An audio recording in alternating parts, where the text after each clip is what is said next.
I'm a domestic violence victim. I've been out on the street for 3 years. Women are very vulnerable out on the street, more so than a man, especially if you're by yourself and you have no protection. To live out in the street and to stay out there at night, there have been women that have been killed, raped. I lost my job. It's cold and it's miserable. It's the worst you could think. I really don't know. It was like it just happened one day.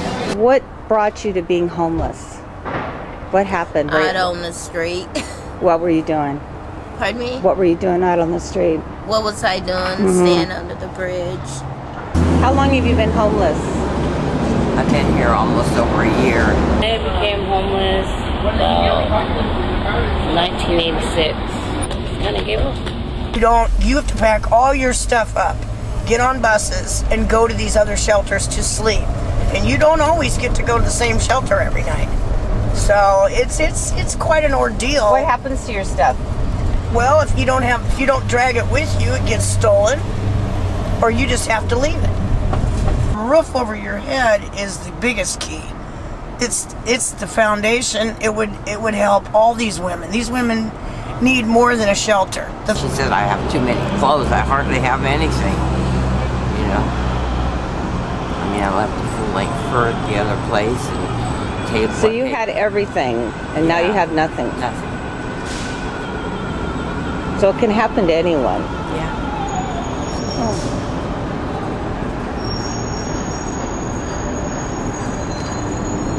What could have been the best thing to have helped you? More family connection, which we really don't get.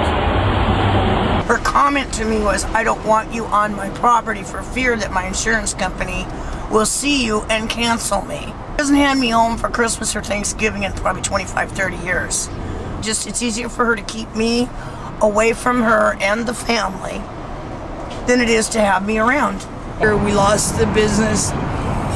I got more into drugs because when you have that dream and you're working to get that house, get everything to where you think you can have happiness and have security, the home, the kids, all of the white big events or whatever, that whole dream.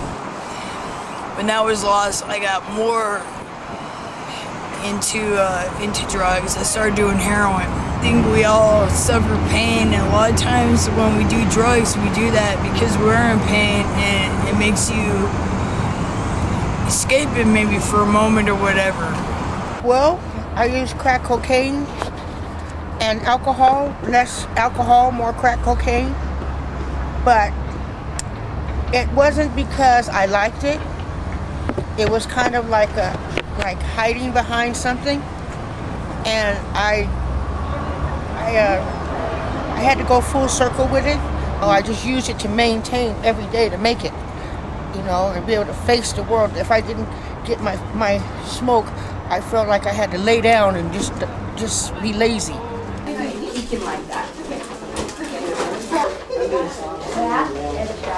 Do they fit you, Tilly? They probably fit you. They do. They're cute. I think those change. You lived here at Sojourner. I've lived here a month to the day.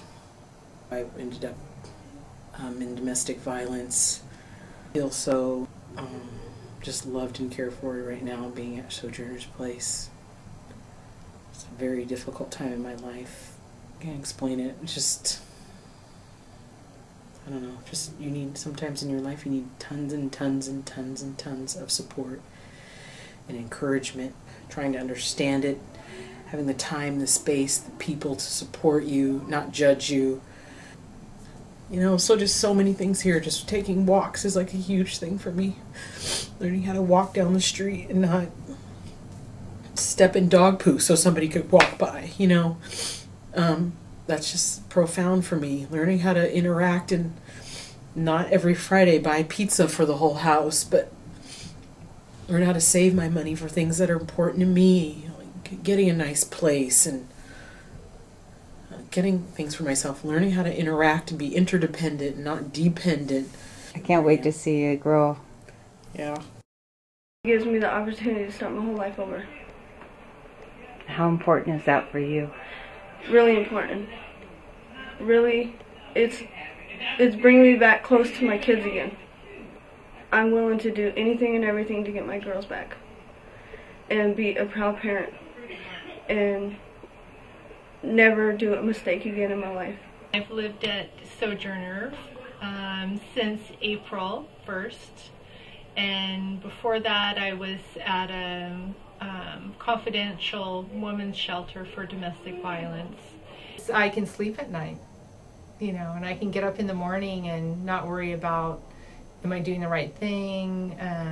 You know, what's his mood going to be today? So I don't have to deal with that. So I have a lot more energy for doing my work. And I feel peaceful. And I'm working on myself and becoming really who I am, not based on someone else's idea of who I should be. So that gives you a lot of strength. Hi, my name is Phyllis. And when I was 10 years old, my sister and I went into foster care. Our mom suffered from mental illness, and one day she left our family and she didn't return.